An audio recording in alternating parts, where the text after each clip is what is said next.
Hello, જાગૃત આવાજમાં તમારું સ્વાગત છે. મારું નામ છે ચિંતન અખાણી. કેમ છો? હવે આજે હું તમને એવી કોલેજોના નામ લઈશ કે એ કોલેજોમાં તમે આંખ બંધ કરીને બી એડમિશન લો તો પણ તમને વાંધો ના આવે. એટલે ધ્યાનથી તમે લોકો સમજી લેજો. તમારા 35% આવ્યા હોય કે પછી તમારા 99% આવ્યા હોય, તમે લોકો આ બધી બ્રાન્ચની અંદર ફોકસ કરી શકો છો અને એમાં એડમિશન લઈ શકો છો, જે હું તમને અહીં આગળ સમજાવવાનું છું. બેટા 18th મે આપણે સુરતમાં સેમિનાર કરવા જઈ રહ્યા છીએ. સુરતમાં સેમિનાર કમ્પ્લીટ થયા પછી આપણે free of cost DMIT test છે એ આપણે કરવાના છીએ અને અમે લોકો સુરતમાં 3 થી 4 દિવસ રોકાવાના છીએ. તો પછી એના પછી 1-to-1 કાઉન્સેલિંગ પણ આપણે કરવાના છીએ. તો તમારે સુરતની અંદર સેમિનારમાં આવવું હોય તો એમાં જો તમારે કરાવવું હોય રજિસ્ટ્રેશન, તો ડિસ્ક્રિપ્શન બોક્સમાં વિડીયો છે, એ વિડીયો તમે જોઈ કાઢજો એટલે તમને લોકોને આઈડિયા આવશે કે કેવી રીતે સુરતમાં કરાવવાનું છે રજિસ્ટ્રેશન. શોર્ટ ટાઈમની અંદર એ ક્લોઝ થવા જઈ રહ્યું છે.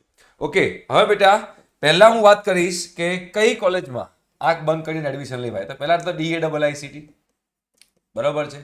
હવે DAIICTમાં તમારી 4 બ્રાન્ચ છે. એક છે બેટા ICT branch with minor in computational science. તમે એમાં એડમિશન લઈ શકો છો આંખ બંધ કરીને. ICTમાં એડમિશન લઈ શકો છો, બરાબર. VLSI very large scale integration કરીને છે, એમાં એડમિશન લઈ શકો છો. અને મેથેમેટિક્સ એન્ડ કોમ્પ્યુટિંગ જે છે આની અંદર પણ તમે લોકો એડમિશન લઈ શકો છો, બરાબર. તમારું કરિયર સારું બની શકે.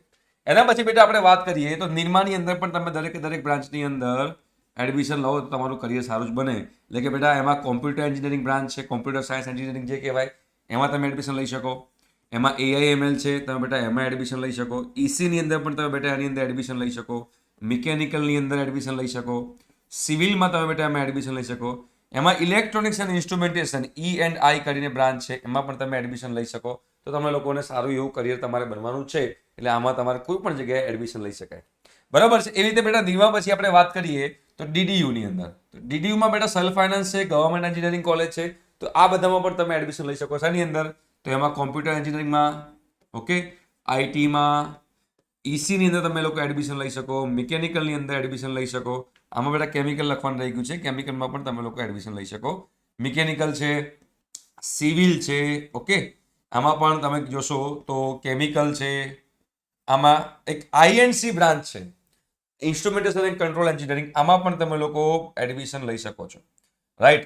મેં અહીંયા આગળ જે બધી વસ્તુ લખવા જઈ રહ્યો છું એમાં તમને લોકોને આ બધી જે કટ ઓફ છે લાસ્ટ છે ને 35% થી લઈને 99% સુધી બધા લોકો આની અંદર આવી જાય, બરોબર છે.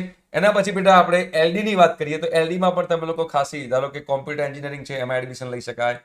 IT એમાં છે, LDમાં IT છે, તો એની અંદર આપણે એડમિશન લઈ શકીએ. LDમાં બેટા AIML છે, તો આપણે એની અંદર પણ એડમિશન લઈ શકીએ, બિંદાસ, ગભરાયા વગર. LDમાં મિકેનિકલ, LDમાં સિવિલ છે, LDમાં ઇલેક્ટ્રિકલ છે, LDમાં કેમિકલ છે, બરાબર. LDમાં ઇન્સ્ટ્રુમેન્ટેશન એન્ડ કંટ્રોલ એન્જિનિયરિંગ છે, એમાં આપણે એડમિશન લઈ શકીએ. આમાં લગભગ 78% આજુબાજુ કટ ઓફ છે. એના સિવાય બેટા આપણે LDમાં રબર ટેકનોલોજીમાં પણ આપણે એડમિશન લઈ શકીએ, બરાબર છે. તો આમાં તમે આ બધી બ્રાન્ચમાં એડમિશન લો તો તમારા પ્લેસમેન્ટ થવાના ચાન્સીસ વધારે છે, રાઈટ. એના પછી હું વાત કરું તો 5મા નંબર પર આપણે VGEC કોલેજ છે. એ VGEC કોલેજમાં LD રબરમાં બેટા 40% અટકે છે. LD રબરમાં તમારે 40% અટકે છે, તો તમે એની અંદર આંખ બંધ કરીને એડમિશન લઈ શકો, બરોબર. એમાં તમારે પ્લેસમેન્ટ સારા થાય છે. VGECમાં બેટા તમે જુઓ તો કોમ્પ્યુટર એન્જિનિયરિંગ છે, બરોબર છે, IT છે, ICT છે, computer engineering with data science છે, આની અંદર પણ તમે એડમિશન લઈ શકો. એના સિવાય VGECમાં EC પણ છે, VGECમાં ઇલેક્ટ્રિકલ પણ છે, VGECમાં મિકેનિકલ છે, VGECમાં સિવિલ છે, કેમિકલ છે, આ બધી એમાં તમે એડમિશન લઈ શકો. એના સિવાય VGECમાં બીજી એક બ્રાન્ચ છે INC, instrumentation and control engineering, અને VGECમાં બીજી એક પાવર ઇલેક્ટ્રોનિક્સ બ્રાન્ચ છે, એમાં પણ એડમિશન લઈ શકાય.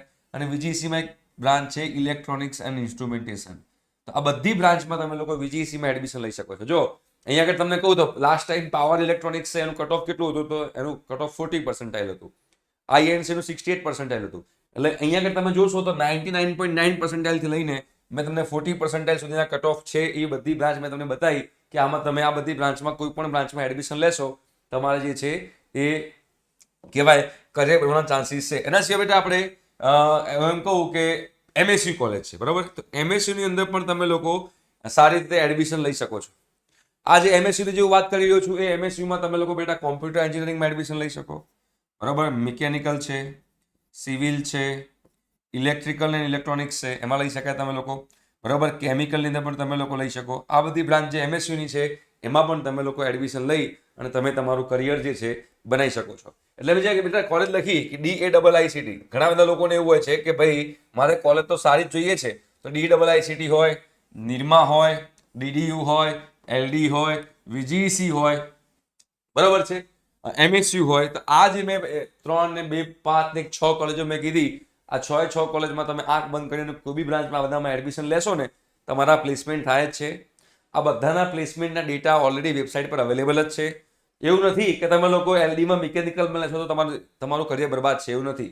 એવું નથી કે તમે VGCમાં પાવર ઇલેક્ટ્રોનિક્સમાં લેશો તો કરિયર બરબાદ છે, એવું નથી. તમને ઇઝીલી એમાં પ્લેસમેન્ટ થવાના ચાન્સીસ છે.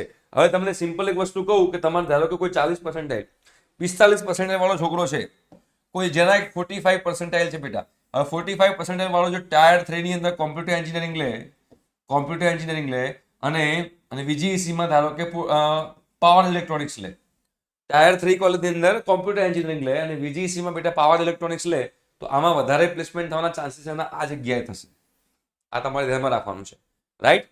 તો આ વસ્તુ મેં તમને કીધી કે તમારે લોકોને બેટા જો કરિયર બનાવવું તો તમારે શું કરવું જોઈએ. આ બધી કોલેજોની આ બધી બ્રાન્ચમાં તમે લોકો આંખ બંધ કરીને એડમિશન લેશો, તમારું કરિયર જોરદાર બનવાનું છે. બિલકુલ તમારે લોકો હેસિટેટ થવાની જરૂર નથી, બિલકુલ તમારે લોકો કોઈ ગભરાવાની જરૂર નથી. ઠીક છે? હજુ કહું છું, તમારે બેટા સુરતના સેમિનારમાં આવવું હોય તો ફટાફટ તમે લોકો કરાવી દેજો registration. Thank you so much. By.